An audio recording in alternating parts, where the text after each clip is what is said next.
નમસ્કાર મિત્રો, આજે આપણે સાંભળવાની છે એક એવી વાર્તા જે તમને વિચારવા મજબૂર કરી દેશે. જો એક એવું ગામ જ્યાં એક અફવાહ છે એવી સત્ય બની ગઈ કે આ ગામની પુરુષોની કિસ્મત બદલાઈ ગઈ. શું અફવાહ હતી કે સાચું? શું ખરેખર એ સ્ત્રી દોષી હતી કે સમાજનો ભયંકર કહેર? તો ચાલો જાણીએ એ કહાની. તો આ વાર્તા શરૂ કરી મિત્રો. આ એક હૃદય સ્પર્શી અને રહસ્યમય વાર્તામાંથી એક સુંદર મજાનો સંદેશ શહેરમાં રહેતો હતો. એક માનવ નામનો યુવક, તે અભ્યાસમાં ખૂબ જ હોશિયાર અને સ્વભાવથી સાવ નમ્ર હતો.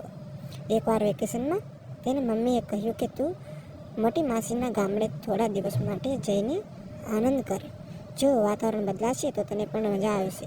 ત્યારે માનવે મનમાં વિચારી લીધું કે માસીના ગામમાં જઈને ખૂબ જ ધીંગા મસ્તી અને આનંદ કરવો છે. તે જોવા માટે ઝડપથી તૈયાર થઈ ગયો. પણ જ્યારે તેની મમ્મી પાસેથી તેણે સાંભળ્યું કે મોટી માસીના ગામમાં બધા પુરુષો નપુંસક છે, ત્યારે તેને વિશ્વાસ જ ન થયો.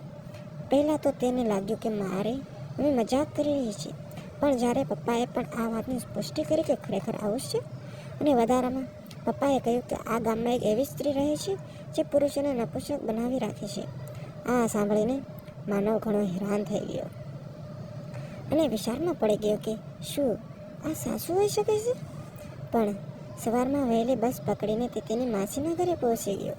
જ્યારે તે ગામના પાદરમાં પહોંચ્યો ત્યારે બસ સ્ટેશન પરથી એક રિક્ષાવાળાએ કહ્યું કે મને કમલાપુર ગામમાં જવું છે. તેની વાત સાંભળીને રિક્ષાવાળો ચોંકી ગયો અને કહ્યું, સાહેબ, તમે ત્યાં ન જાઓ, એમાં જ તમારી ભલાઈ છે. કારણ કે એ ગામમાં આજ સુધી જે ગયું છે તે પુરુષ પાછો આવીને સંપૂર્ણ નપુંસક બની ગયો છે. રિક્ષાવાળાની વાત સાંભળીને માનવ હેરાન થઈ ગયો, પણ તેણે મનમાં નક્કી કરી લીધું કે એ ગામમાં જઈ અને તે સ્ત્રીને જોવી છે અને ખરેખર શું છે તે જાણવું છે. ગામમાં પહોંચ્યા પછી મોટી માસીને ભાણાને જોઈને ખુશી થઈ ગઈ, પણ માસીની ચિંતા પણ વધી ગઈ કે તેને આંખો કંઈક છુપાવતી હતી. માસીએ કહ્યું, ભાણા, અહીંયા તો કોઈને મળતો નહીં અને ઘરની બહાર જતો નહીં. માનવ 10 દિવસ માસીના ઘરમાં જ રહ્યો. તેણે ઘણી વખત તેની માસીને અને માસીને પૂછ્યું, પણ કોઈએ જવાબ આપ્યો નહીં. આખરે તે હવે ઘરમાં રહીને સાવ થાકી ગયો હતો. તેણે ખૂબ જ જીદ કરી. તેથી એક દિવસ માસીના પતિએ તેને ગુપ્ત વાત કરી કે ગામની એક સ્ત્રી એવી બીમારી છે કે જે કોઈ પુરુષ તેના સંપર્કમાં આવે તો નપુંસક બની જાય છે. મિત્રો, તમે જો આ વિડીયો જોઈ રહ્યા છો તો વિડીયોને લાઇક અને ચેનલને સબસ્ક્રાઈબ જરૂર કરી દેજો. હવે માનવના મનમાં પ્રશ્નનું તોફાન બન્યું. શું આ સ્ત્રી સાચું જ આવું છે? જો લોકો તેને કેમ રોકતા નથી? કેમ કે કોઈ એની સામે તેનો સામનો કરતો નથી? એક દિવસ માનવે નક્કી કર્યું કે ગામમાં ફરવા જશે. બીજા દિવસે તે ગામના ખેતરમાં ગયો. ગામના વૃદ્ધોને મળ્યો અને તેણે વાતમાં જણાવ્યું કે તે શહેરમાંથી આવ્યો છે. ચોરે બેઠેલા વૃદ્ધો ચોંકી ગયા. જ્યારે એક 80 વર્ષના દાદાએ કહ્યું, દીકરા, તો જલ્દી ગામ છોડ અને તારા શહેરમાં પાછો જતો રહે, નહીં તો તું પણ અમારા જેવો બની જશે. પણ માનવ તે દાદાને સાવ નમ્રતાથી પૂછ્યું કે આખરે એ સ્ત્રી કોણ છે? ત્યારે એક વૃદ્ધે કહ્યું કે આ કોઈ સ્ત્રી કામ નથી, એ તો એક ફકીર છે જે વર્ષો પહેલાં અહીંયા રહેવા આવ્યો હતો. તે ખેતરમાં મજૂરી કરતો અને શાકભાજી વેચતો. તે ખૂબ સાદો અને સીધો ફકીર હતો. તેની પત્ની ખૂબ જ સુંદર હતી, તેથી તેની પત્નીની સાથે ગામના ગંદા છોકરાઓએ દુર્વ્યવહાર કર્યો હતો. ગુસ્સામાં એ ફકીરે શાપ આપ્યો કે હવે ગામના બધા પુરુષો નપુંસક જન્મશે. અને પછી તેઓનું એવું જ થયું. ઘણા સમયથી આ ગામમાં કોઈના લગ્ન થયા નથી. આ ગામમાં કોઈ લગ્ન કરવા માટે છોકરી તૈયાર પણ નથી. હવે માનવ હકીકત શોધવા માટે વધુ ઉત્સુક બન્યો. એક દિવસ ગામમાં ફરતા ફરતા એક ઘરની બારીમાંથી એક મહિલાની આંખો નજરે પડી. તેની આંખોમાં કંઈક જુદું હતું. એક આકર્ષણ પણ હતું અને એક ડર પણ હતો. એક ક્ષણમાં માનવ બધું ભૂલી ગયો.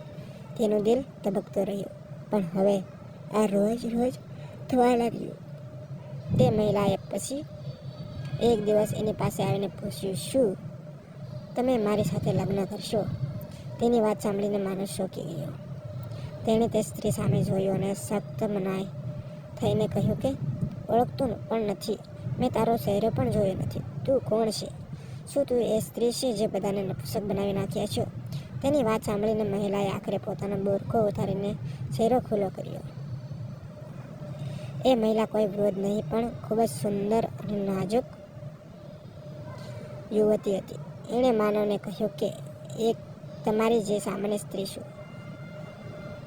પણ મારી મમ્મીની સાથે જે ઘટના બની હતી એને કારણે ગામના લોકો બધા મને ભયથી જુએ છે. મારી મમ્મીના શાપના લીધે બધા લોકો ડરે છે અને એ ભયથી, એ શ્રાપથી આજે પણ હું ઘૂંટાઈ રહી છું. પછી તેણે વધારામાં કહ્યું કે જે ઘટના મારી મમ્મી સાથે બની હતી તે મારી સાથે ન બને એ માટે મમ્મીએ એક મોટી અફવા ફેલાવી કે જે પણ નજીક આવશે તે નપુંસક થઈ જશે. એ અફવાના ડરના લીધે હવે હકીકત બની ગઈ. માનવે એવું વ્યક્તિત્વ ગમ્યું કે એમાં નરમાશ, પીડા અને સાચી લાગણી હતી. એણે સમજાયું કે જ્યારે સમાજ તોફાની બની જાય છે ત્યારે નિર્દોષ લોકો પણ દોષી બની જાય છે. માનવ નક્કી કર્યું કે તે તેના વિશે સત્ય બધાને જણાવી દેશે. ગામવાળાઓએ પહેલાં તો તેની વાત માની નહીં, પણ પછી વારંવાર સમજાવવાથી તેને વાતને સમજ્યા. એક યુવતી જે એક સમય સાપ સમાન લાગતી હતી, હવે એના જીવન પામવા લાગી. માનવે તેની સાથે લગ્ન કરી લીધા. ઘણા વર્ષો પછી ગામમાં ફરી એક વખત લગ્નની ઘંટડી વાગી અને અહીંથી શરૂ થયો એ ગામનું નવું ચેપ્ટર. અંધશ્રદ્ધાથી પ્રકાશ તરફનો પ્રવાસ. મિત્રો, વાર્તા પસંદ આવી હોય તો તમને એવી નાની કોમેન્ટ કરતા જજો. ફરી મળીશું આપણે એક એવી મસ્તની સરસ મજાની વાર્તાની અંદર આવતીકાલે. ત્યાં સુધી આવજો મિત્રો, ધન્યવાદ. અને કોમેન્ટ કરી દેજો અને નવા હોય તો સબસ્ક્રાઈબ કરતા જજો. Bye bye.